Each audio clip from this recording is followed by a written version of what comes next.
चलिए बाबू इधर देखिएगा। तो अब प्रकीर्णन की घटना समझ में आ गई। कोई पूछेगा कि जब कोई वस्तु प्रकाश के कुछ भाग को अवशोषित करके बाकी भागों को मतलब रिफ्लेक्ट कर देती है, छोड़ देती है, तो इस घटना को हम क्या कहते हैं? प्रकीर्णन कहते हैं। और इसी घटना के कारण किसी वस्तु में क्या होता है? कलर आता है, रंग आता है। ठीक है। अब टोटल अगर रंग अवशोषित हो जाएगा, तो वस्तु क्या होती है बाबू? कैसे दिखाई देने लगेगी? बोलो, वस्तु कैसा दिखाई देने लगेगा? काला। ठीक है। और टोटल जो होता है परावर्तित हो जाएगा, सभी रंग परावर्तित हो जाएंगे तो क्या दिखाई देने लगेगा बाबू? बोलो तो सफेद। ठीक है, समझ में आ गया बाबू?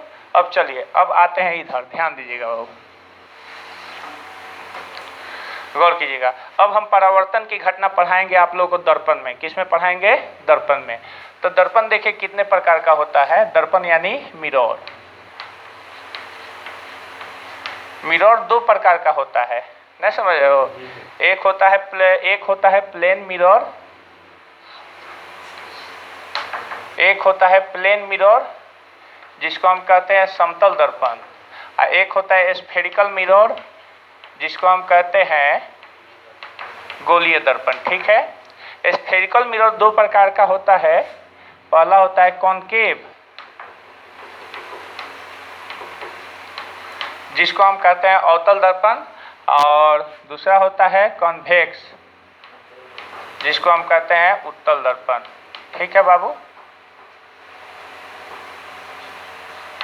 कॉन्वेक्स क्या हुआ? खड़ा कर लो,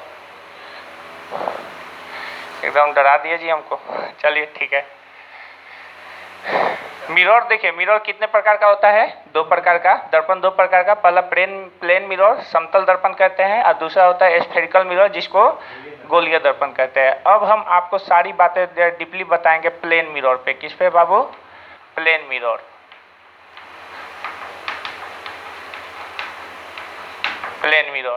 प्लेन मिरर होता है, इसका हिंदी नाम होता है समतल दर्पण।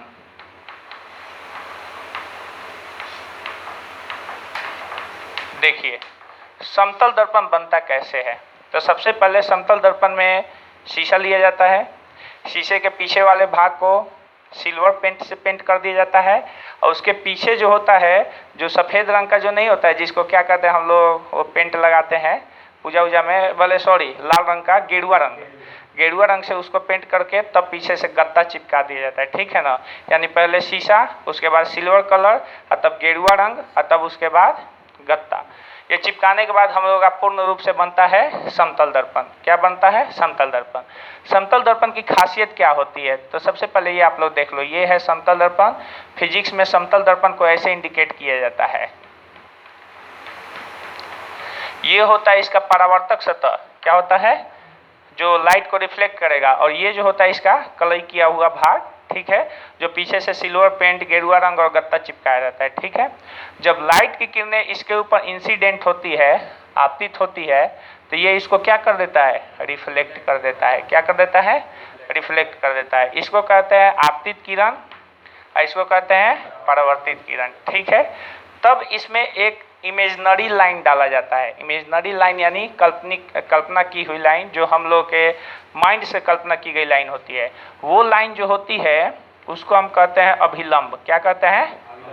अभिलंब की सबसे बड़ी खासियत क्या होती है? इसका इंग्लिश नाम होता है बाबू नॉर्मल। क्या होता है? नॉर्मल। इसका इंग्लिश नाम होता है नॉर्मल। ये अभिलंब। अभिलंब की खासियत क्या होती है? बहुत बच्चे अभिलंब 10th तक ले पढ़ के आए होते हैं। तो अभिलंब की सबसे बड़ी खासियत होती है कि किसी भी परावर्तक सतह से वो 90 डिग्री का कोण बनाता है। कितना डिग्री का कोण बनाता है? 90 डिग्री का कोण बनाता है। किसी भी वो परावर्तक सतह से कितना डिग्री का कोण बनाता है? 90 डिग्री का। ये अभिलंब की अपनी विशेषता होती है। क्योंकि समतल दर्पण पे तो अभिलंब खींचना आसान होता है, लेकिन जब गोलीय दर्पण पे आते हैं तब वहाँ पे अभिलंब खींचना क्या होता है? मुश्किल होता है। अगर बच्चे ये कॉन्सेप्ट नहीं जाने कि अभिलंब जो होते हैं सतह से 90 डिग्री का कोण बनाते हैं, तो इंजीनियरिंग वाले बच्चे जो होते हैं अक्सर मार खा जाते हैं। तो ये बहुत छोटा कॉन्सेप्ट है जिसको याद रखा जाता है कि अभिलंब जो होता है किसी भी परावर्तक सतह से कितना डिग्री का कोण बनाता है? 90 डिग्री का। समझ में आ गया बाबू? अब बारी आती है, इसको कहते हैं आपतित किरण, इंसिडेंट लाइट रेज, और इसको कहते हैं परावर्तित किरण, रिफ्लेक्टेड लाइट रेज। ठीक है, तो यहीं से परावर्तन की घटना आपको देखने को मिलती है कि जब प्रकाश की किरण किसी अपारदर्शी वस्तु से टकरा के एक खास दिशा में मुड़ जाती है, तो इस घटना को हम क्या कहते हैं? परावर्तन कहते हैं। परावर्तन की घटना अच्छा से समझने के लिए दर्पण का यूज किया जाता है, और परावर्तन की घटना सबसे ज्यादा किस में होती है? अपारदर्शी वस्तुओं में। ठीक है, ऑपेक में, अपारदर्शी वस्तुओं में। चलिए अब हम आते हैं परावर्तन पे। ठीक है, जब आपतित किरण आती है, टकराती है, तो यहाँ पे नॉर्मल यानी अभिलंब और आपतित किरण के बीच में जो कोण बनता है, इसको आपतन का कोण कहते हैं। इसको क्या कहते हैं? आपतन का कोण। और इसको क्या कहते हैं? परावर्तन का कोण। तो यहीं से परावर्तन के दो नियम निकलते हैं। परावर्तन के दो नियम निकलते हैं, इसको याद कर लीजिए। बस सिंपल भाषा में हम समझा दें, लिखने की जरूरत नहीं है, कॉपी भरने की जरूरत नहीं है। हम लोग उसी टॉपिक पे डिस्कस करेंगे जहां से क्वेश्चन आप लोग के उठेंगे। तो देखिए बाबू, इसको कहते हैं आपतित किरण, इसको कहते हैं परावर्तित किरण, इसको कहते हैं अभिलंब। तो पहला नियम कहता है परावर्तन का कि आपतित किरण, ठीक है, आपतित किरण, परावर्तित किरण, और इस बिंदु को कहा जाता है आपतन बिंदु। कौन सा बिंदु? आपतन बिंदु पर डाला गया अभिलंब तीनों एक ही तल में होता है। एक ही तल में होने का मतलब क्या होता है? 3 पेन दीजिए तो हमको, जल्दी से 3 पेन दीजिए, एक और पेन दीजिए हमको। देखिए, अगर हम कहते हैं कि आपतित किरण, परावर्तित किरण तथा आपतन बिंदु पर डाला गया अभिलंब तीनों एक ही तल में होता है। एक ही तल में होने का मतलब क्या होता है? अगर इस किरण को हम आपतित किरण मानते हैं, इसको हम परावर्तित किरण मानते हैं, इसको हम अभिलंब मानते हैं, तो एक ही तल में होने का नियम होता है ये। देखिए, ऐसा ही ना बना है हमारा है? तो एक ही तल में होने का मतलब क्या होता है कि अगर इस पे एक सफेद कागज डालोगे तो ये तीनों को टच कर देगा। क्या कर देगा? तीनों को टच कर देगा। जब तीनों सफेद कागज के टच में आ जाएंगे तो कहा जाता है कि एक ही तल में है। किस में है? एक ही तल में। जब इसको थोड़ा सा पीछे कर दोगे तो यहाँ पे कागज डालोगे तो ये दोनों टच करेगा, लेकिन ये टच नहीं करेगा, तब हम कहेंगे कि तीनों एक ही तल में नहीं है। तो ये परावर्तन का पहला नियम होता है कि आपतित किरण, परावर्तित किरण तथा आपतन बिंदु पर डाला गया अभिलंब तीनों एक ही तल में होता है। और आपतन का कोण और परावर्तन का कोण आपस में क्या होता है? बराबर होता है। आपतन का कोण और परावर्तन का कोण आपस में क्या होता है? बराबर होता है। ये सेकेंड लॉ कहता है। तो अब समझ में आ गया परावर्तन के दोनों नियम। चलिए अपने अपने पेन पकड़ लीजिए। अब हम आते हैं चर्चा पे समतल दर्पण, क्योंकि हमारा जो क्वेश्चन उठा है समतल दर्पण पे ही उठा है। अब समतल दर्पण से प्रतिबिंब का कैसे बनता है? समतल दर्पण से प्रतिबिंब कैसे बनता है? प्रतिबिंब होता क्या है? बिन प्रतिबिंब बने हम किसी वस्तु को देख नहीं सकते हैं। चूंकि ऑप्टिक्स की बारी उठा चुके हो, तो आज हम परावर्तन की घटना कोशिश करेंगे कि पूरा बढ़िया से समझा दे। परावर्तन हमको लग नहीं रहा है कि आज खत्म होगा, क्योंकि अभी समतल दर्पण पे ही चर्चा हो रही है। अभी 2 दर्पण अभी हमारे क्या है? बाकी है। दोनों दर्पण को कल हम खत्म कर देंगे। ठीक है? Any problem? समझ में आ रहा है ना बाबू? कोई ऐसा टॉपिक जो आप लोगों को दिक्कत किया यहाँ पे? अभी कोई भी टॉपिक यहाँ पे जितनी बातें लिखे हैं पूछ सकते हो, कोई दिक्कत नहीं ना है? तो चलिए अब हम आते हैं समतल दर्पण के प्रतिबिंब पे। प्रतिबिंब बनता कैसे है? तो देखिए बाबू, प्रतिबिंब 2 तरह से बनता है। परावर्तन में प्रतिबिंब 2 तरह से बनता है। एक होता है वास्तविक प्रतिबिंब, एक होता है काल्पनिक प्रतिबिंब। जब प्रकाश की किरणें वास्तविक रूप से कटती है तो वास्तविक प्रतिबिंब बनता है, और जब काल्पनिक रूप से कटती है तो काल्पनिक प्रतिबिंब बनता है। तो कब बनता है? जब वस्तु परावर्तित होने के बाद आएगी तब। परावर्तित होने के बाद यानी रिफ्लेक्ट होने के बाद आएगी तब। तो देखिए, समतल दर्पण में प्रतिबिंब बनाने के लिए 2 गो किरण का यूज किया जाता है। कितने किरण? 2 रेज, 2। ठीक है? वो दोनों किरण कौन कौन होती है? तो सबसे पहला किरण हम यहाँ पे खींच दिए हैं कि जिस एंगल से आएगी उसी एंगल से क्या हो जाएगी? परावर्तित हो जाएगी। यानी अगर एंगल आई से आई तो एंगल आर से रिफ्लेक्ट होगी, तो एंगल आई बराबर क्या हो जाएगा? Angle R. ठीक है? और दूसरी किरण होती है कि समतल दर्पण पर लंबवत आने वाली प्रकाश की किरण, मतलब टॉर्च बार एकदम सीधे बार दिए। घर पे जाके एक्सपेरिमेंट कर लेना, थोड़ा एंगल पे टॉर्च मारना, तो ऐसे जाएगा टॉर्च, फिर नीचे आएगा, देखना उसका इमेज रिफ्लेक्ट में आएगा। और जब सीधे बारोगे तो सीधे जाएगा, सीधे आपके वापस आ जाएगा। ठीक है? तो जब सीधे हम टॉर्च डाले यानी सीधे गई रेज, और फिर उसी पथ पे क्या हो जाती है, वापस आ जाती है। यानी समतल दर्पण पर लंबवत, लंबवत यानी 90 डिग्री, 90 डिग्री के कोण पर आपतित होने वाली प्रकाश की किरण जिस पथ पे आती है उसी पथ पे क्या होती है, वापस लौट जाती है। यानी समतल दर्पण पर लंबवत पड़ने वाली प्रकाश की किरण जिस पथ पे जाती है उसी पथ पे वापस आ जाती है। इस पे क्वेश्चन भी बन सकता है, ठीक है। कैसे क्वेश्चन बनेगा, तो देखिए यहाँ पे एंगल आई बन रहा है, कितना एंगल, कितना बन रहा है, एंगल आई। अगर इसको थोड़ा नीचे करेंगे तो एंगल आई का मान क्या हो जाएगा, कम हो जाएगा, कम होगा ना। अभी मान लीजिए सपोज दैट 30 डिग्री है, कम करेंगे तो 20 डिग्री, फिर कम करेंगे तो 10 डिग्री, और फिर कम करेंगे तो 0 डिग्री। तो ये जैसे जैसे नीचे आएगा वैसे ही ये भी क्या होते जाएगा, ऊपर आते जाएगा। नहीं समझ रहे हो, ये कम होगा तो ये भी कम होगा, नहीं समझ रहे हो, क्योंकि ये दोनों बराबर होने चाहिए, समझ रहे हो ना, परावर्तन के नियम से दोनों बराबर होने चाहिए। अगर ये कम होगा तो ये भी क्या होगा, कम होगा। तो अगर इसको हम लेते लेते इस पे आ जाते हैं तो ये भी ऊपर आते आते, तो यहाँ पे एंगल कम हो रहा है, कम होते होते कितना डिग्री हो जा रहा है, 0 डिग्री। कितना डिग्री, समझ में आ गया। तो जब लंबवत पड़ने वाली प्रकाश की किरण होती है तो यहाँ पे आपतन का कोण और परावर्तन का कोण दोनों कितना डिग्री के बराबर हो जाता है, 0 डिग्री के बराबर होता है। समझ में आ गया बाबू। तब ये होता है दो ही किरण से हम किसी वस्तु का क्या करते हैं बाबू, बोलो तो प्रतिबिंब बनाते हैं। बातें सब समझ में आ गई ना, कोई दिक्कत, उतार चुके हो ना उधर की बातों को, उतार चुके हो उधर की बातें, सारी बातें, क्या बीच वाला उतार चुके हो ना, तो चलिए उतार लिए होगे, और नहीं भी उतारे होगे तो देख लीजिएगा, और उतार भी सकते हैं, रोक लीजिएगा, रॉकी सिंह को चाहिएगा तो रोक सकते हो, खड़ा कर सकते हो, कुछ भी कर सकते हो। चलिए आते हैं इस पे।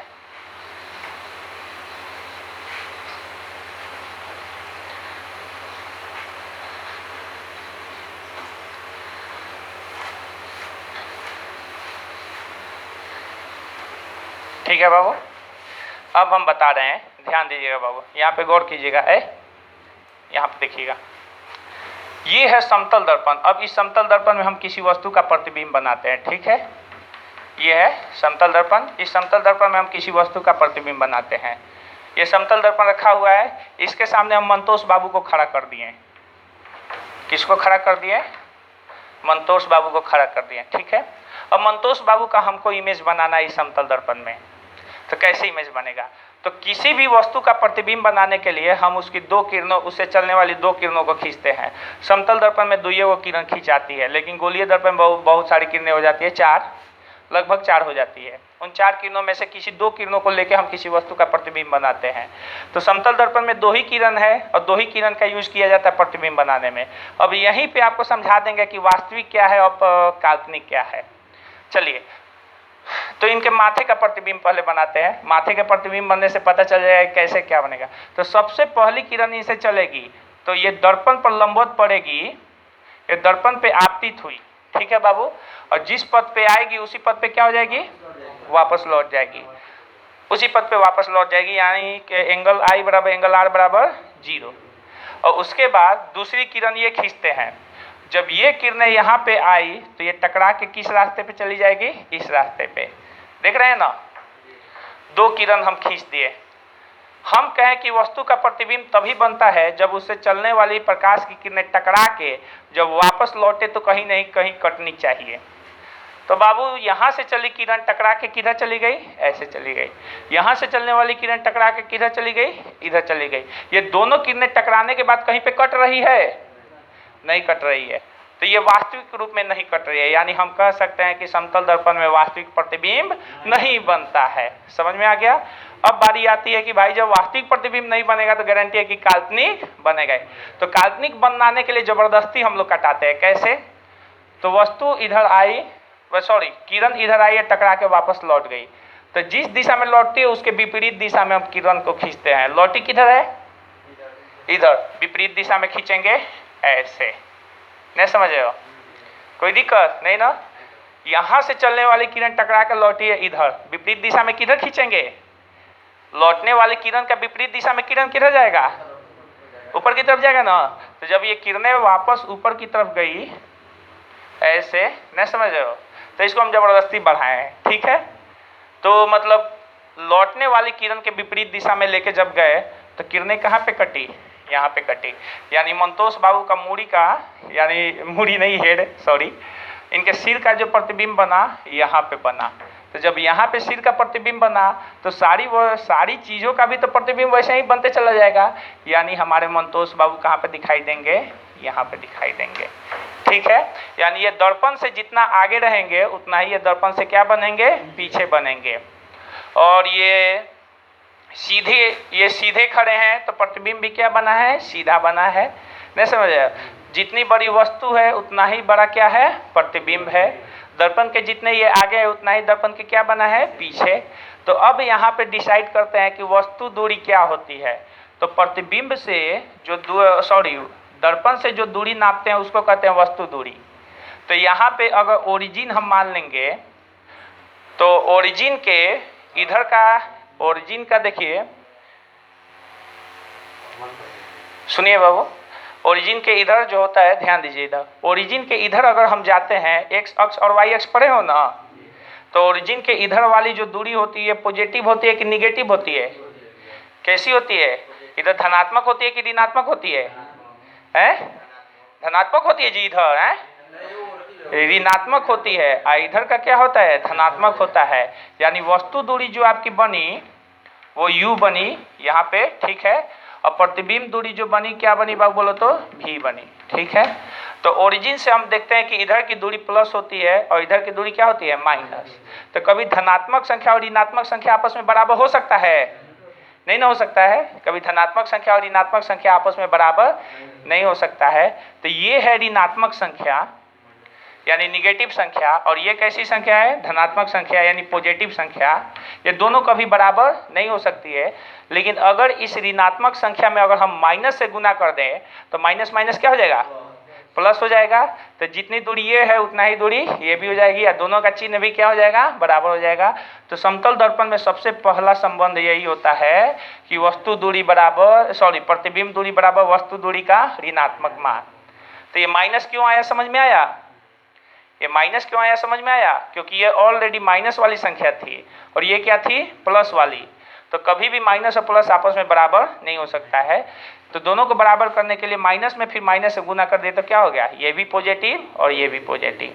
तो ये वस्तु दूरी बराबर क्या हो गया, प्रतिबिंब दूरी। ये वस्तु की ऊंचाई h मानते हैं और ये प्रतिबिंब की ऊंचाई क्या मानते हैं, h डैश मानते हैं। तो यहाँ पे h बराबर क्या हो गया, h डैश हो गया। ठीक है, h बराबर क्या हो गया बाबू बोलो तो, h डैश हो गया। नहीं समझ में आया, समझ में आया। अब हम कहते हैं आवर्धन किसे कहते हैं, तो किसी दर्पण में प्रतिबिंब की ऊंचाई तथा वस्तु की ऊंचाई के अनुपात को हम क्या कहते हैं, आवर्धन कहते हैं। तो यहाँ पे वस्तु की ऊंचाई